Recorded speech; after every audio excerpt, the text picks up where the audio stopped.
It's great news that the Prime Minister has been discharged from hospital and is now continuing his recovery at Chequers.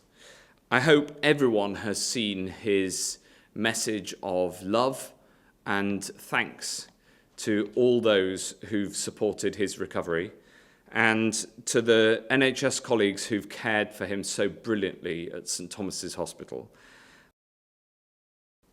Today marks a sombre day in the impact of this disease as we join the list of countries who have seen more than 10,000 deaths related to coronavirus. The fact that over 10,000 people have now lost their lives to this invisible killer demonstrates just how serious coronavirus is and why the national effort that everyone is engaged in is so important. According to the most recent figures, 282,374 people have now been tested for coronavirus. 84,279 have tested positive. Across Great Britain, the number of people admitted to hospital with coronavirus symptoms is now 19,945.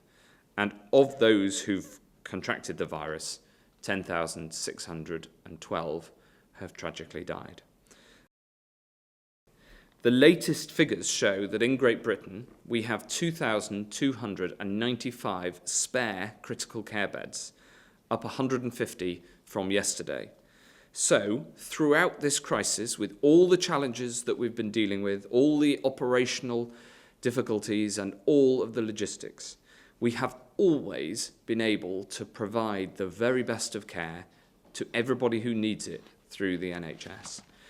At the start of this crisis, people said that the NHS would be overwhelmed. And we've seen that, and we've seen the risk of that elsewhere, but not here.